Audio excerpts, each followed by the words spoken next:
দর্পণ news channel আপনার স্বাগত আছে। চ্যানেলকে সাবস্ক্রাইব, লাইক, কমেন্টে শেয়ার করুন। আজকে পি আপডেট নোয়াপাড়া দক্ষিণেশ্বর রুটে পরপরই 40,000-50,000 যাত্রীকে উপকৃত হবে বিদ্যমান উত্তর পশ্চিম করিডোরের 4.1 কিলোমিটারের একটি এক্সটেনশনটি শুরু হবে। উত্তর 24 পরগনা, হাওড়া ও হুগলি জেলার যাত্রীরা অত্যন্ত উপকৃত হবে। দক্ষিণ কলকাতার অধিবাসীরা খুব দ্রুত এবং আরামদায়কভাবে দক্ষিণেশ্বরের মন্দির পরিদর্শন করতে পারবে। হাওড়া মুখ্য লাইন, কর্ড লাইন এবং হাওড়া তারকেশ্বর শহরতলির সেবা যাত্রীগুলি বালি সেতু চলাচল করে এবং দক্ষিণেশ্বরের থেকে সেবা গ্রহণ করে এবং একইভাবে বাড়িতে ফিরে যেতে সক্ষম হবে।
Central Calcutta institute of human rights society আয়োজিত এবং বিশ্ব মনীষী ঘোষ পরিষদ সহযোগিতা অনুষ্ঠান বিরোজীয় বাংলার গৌরব সম্মান 2020 এবং বেগম কোকিয়া পদক প্রদান করা হয়। বিরোজীয় 189তম প্রাণ দিবস এবং বেগম কোকিয়া 88তম প্রাণ বার্ষিকী উৎপাদন, শ্রদ্ধাঞ্জলি, কবিতা পাঠ, স্মৃতি বক্তৃতা ও গুণী সম্মান করা হয়। এই অনুষ্ঠান পরিচালনা কবি মুহাম্মদ নাসিরউদ্দিন করলেন। এই অনুষ্ঠান উপস্থিত ছিলেন কবি, সাহিত্যিক, লেখক, সাংবাদিক, সমাজসেবী, সমাজকর্মী, দা এবং অন্য প্রতিনিধিরা।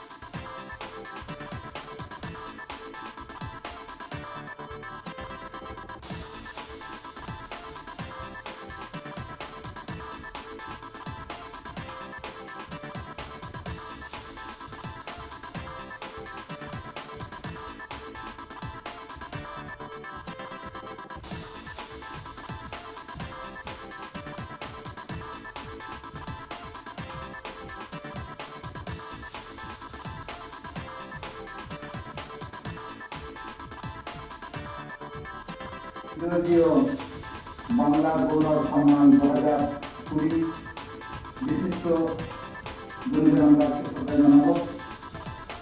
সর্বপ্রথম আমরা আমন্ত্রণ জানাচ্ছি কবি, সাহিত্যিক, গল্পকার, শিক্ষিকা, বিখ্যাত চীনা অংশের জন্য বেগম কোকিয়া গোল্ড মেডেলে সম্মানিত করবো। মাননীয় সাহিত্যিক স্বপ্না বন্দ্যোপাধ্যায়কে আমরা অনুরোধ করছি।